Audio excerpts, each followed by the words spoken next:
Ghostwire Tokyo is a first-person action-adventure game that was released in 2022, developed by Tango Gameworks and published by Bethesda Softworks. The game was a timed exclusive for the PS5 for 1 year and then released on Xbox Series X and S in 2023. Ghostwire Tokyo was originally going to be the next installment of the Evil Within series in its planning stages, but then evolved into something different. You may be able to see some small kindlings of this through the creepy enemy designs. I was on the fence for a long time whether or not to get this game because it seemed like a game I just really wouldn't care about. After finally getting the game, I actually enjoyed my time playing it and even obtained the Platinum Trophy.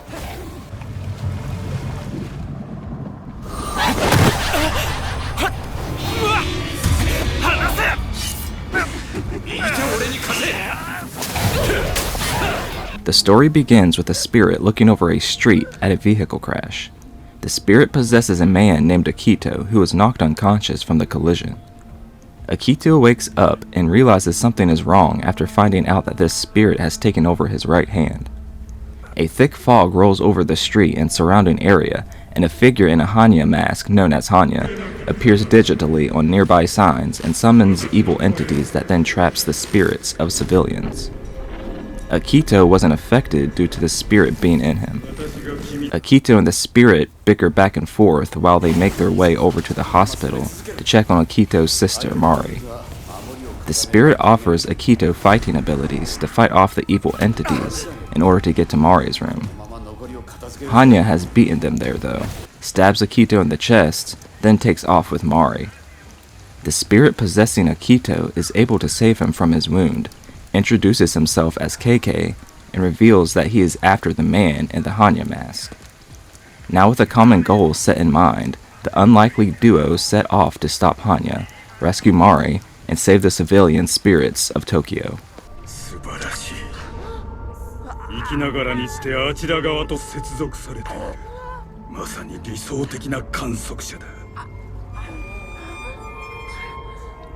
The story of Ghostwire Tokyo remains absorbing and engrossing the entire way through, due to the voice acting, performance of the characters, environments, and overall atmosphere. It takes a while to actually see where the meaning of the story is heading, but it remains engaging with the two leads of the story, Akito and KK, being the driving force. Akito and KK are polar opposites. Akito is more on the caring side of things, and KK is more demanding. The juxtaposition of their demeanors and the fact that they are stuck with each other pulls out some great drama as well as funny situations. Even though there are some amusing moments, the story is actually very somber and heartfelt.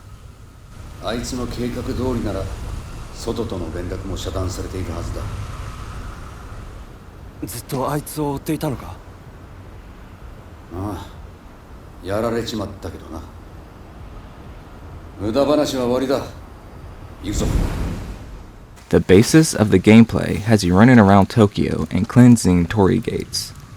Tokyo is covered in a fog, and if you touch the fog, it hurts you.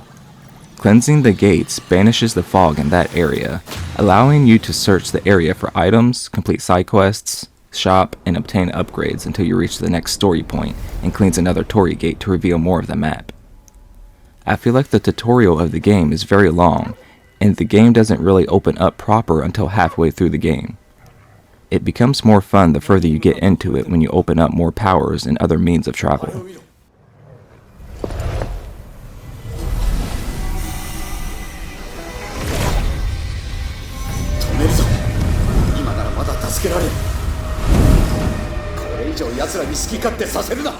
As soon as you start playing, you will realize that the controls are bad. There's really no other way around the situation. There's not really a good set of options that you can mess with to try to fix them either. There is a weird dead zone in turning and stopping, and the acceleration of your movement is weird. There are countless online forums that have different ways to fix them, but it all comes down to you messing with the options yourself and tuning them to what best fits you. Even then, you just have to play the game and get used to the controls.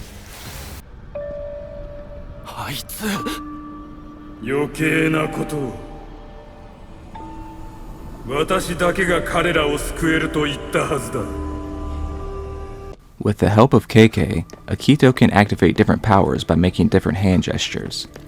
Akito starts off with wind powers that he can toss at the evil spirits to open up their shells and reveal their core, which can then be crushed. Later on, you can unlock different powers and they all have their own individual use. Wind acts like your basic handgun style quick succession go-to weapon that can be fired off a lot, but does minimal damage. Water is more like a shotgun, since it has a widespread shot, and the upgrades for it make it even wider, which helps if you are surrounded by enemies. Fire is more like a grenade launcher. You can lob balls of fire at your adversaries and watch them explode. Destroying things around the world and defeating enemies drops shards that act like ammo for these different attacks that you can use. Akito will also have access to a bow, which is tricky to use and acquires arrows, but once mastered, you can easily take down some demons in 1 or 2 shots. 出てきやがったか。だがこんな時に電源を復旧できるかな。電源ならあのライトが転がっている方にあったはずだ。Talismans are unlocked later in the game, and when used, they allow you to get the upper hand on your enemies in different ways, like trapping them in an electric field or creating a bush for you to hide in, making it easier for you to get a stealth kill. You can find prayer beads at different shrines, and when equipped, give you different stat bonuses. You also need paper dolls to absorb trapped or wandering spirits. Transmitting these spirits at a payphone releases the souls properly and gives you experience to level up and upgrade in a flexible way that really fits your style of play.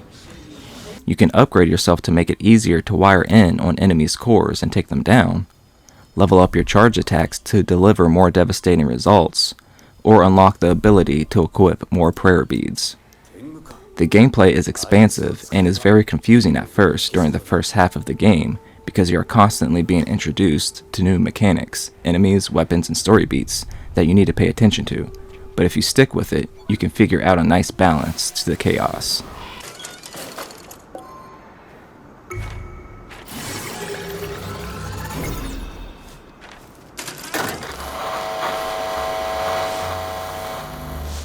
The shops are run by yokai cats, and you can buy health, ammo, and other items like dog food, which when given to a dog on the street, will encourage them to find some spare change for you.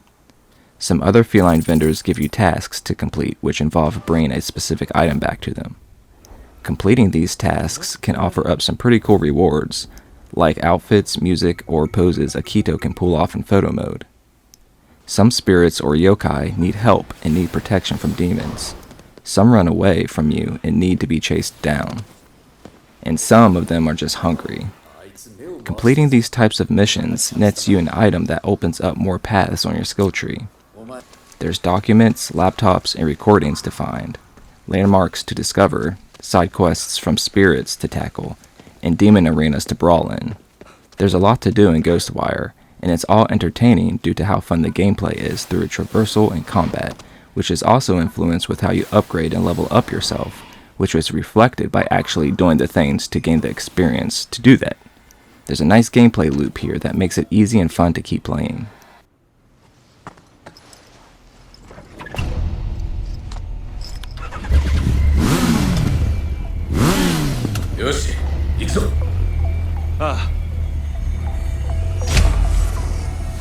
The game looks beautiful.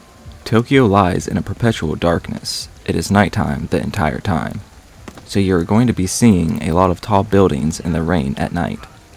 Though there is not much variation in the environment, it isn't really a problem. The areas change a lot and the landscapes are distinguishable enough from each other that every place you visit is unique and memorable. Graphically, Ghostwire Tokyo looks really good. Fog rolling in on rain-covered streets with dim-lit lampposts all illuminated by neon signs from abandoned shops never gets old. The art direction overall is amazing, and the enemy designs are phenomenal, haunting, and unforgettable. Sometimes it can get pretty creepy when they rush at you.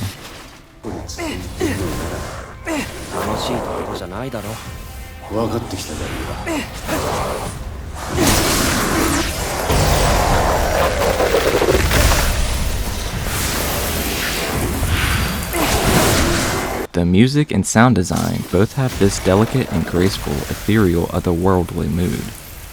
Wiring in enemies and attacking feels great, and is contextualized by the way the elements and attacks sound.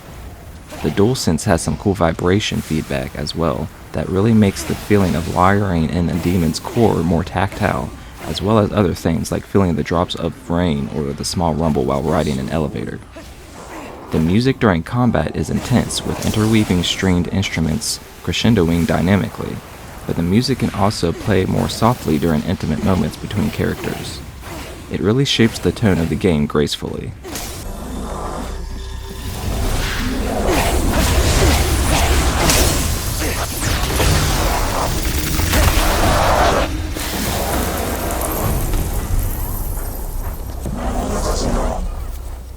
I like how the premise of KK being a veteran of this world is mythology and combat, being stuck to Akito, your character, also serves as a hint system for the player. KK acts as your tour guide and the one telling you how things work, but because it is a large part of the story of how and why he is there, it never feels forced or contrived. Not many games can pull this off as successfully as Ghostwire Tokyo. That doesn't mean the action doesn't often stop though. I feel like there is just too much in this game. Main quests, side quests, tanukis to find, pulling good or bad fortunes, donation boxes, finding souls, fighting with your bow and different powers, talismans, dogs and cats, fog and corruption trees, cleansing gates and grappling to yokai to get on top of rooftops, praying to statues to increase your ammo count, notes that keep getting added to the database, and the game constantly pausing to introduce you to the next thing it wants to show you. It's a lot, and it gets annoying quickly.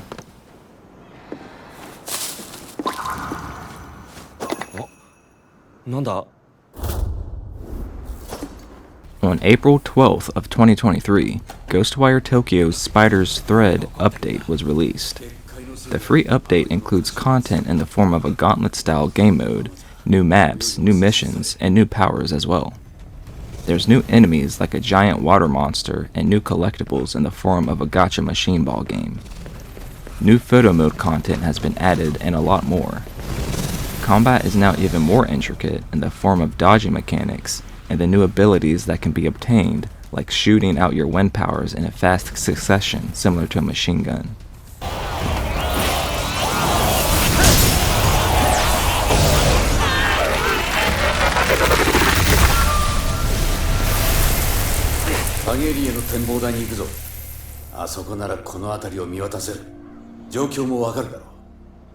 Ghostwire Tokyo is an awesome adventure.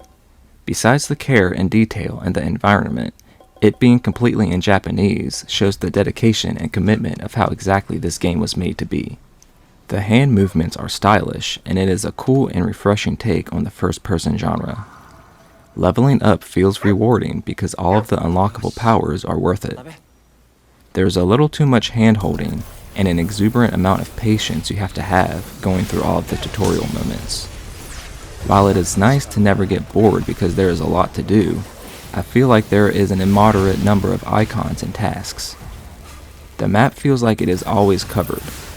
Akito and KK are great characters, and when they talk, it feels like there is a reason for them to talk. They both have a strong presence.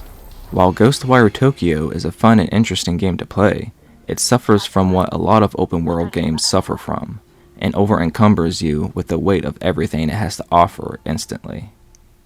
That mixed with bad controls can make it hard to jump into with a good attitude.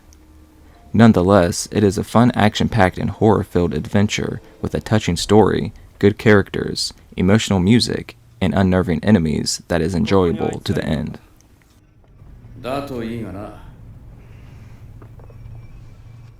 I give Ghostwire Tokyo a 7.5 out of 10.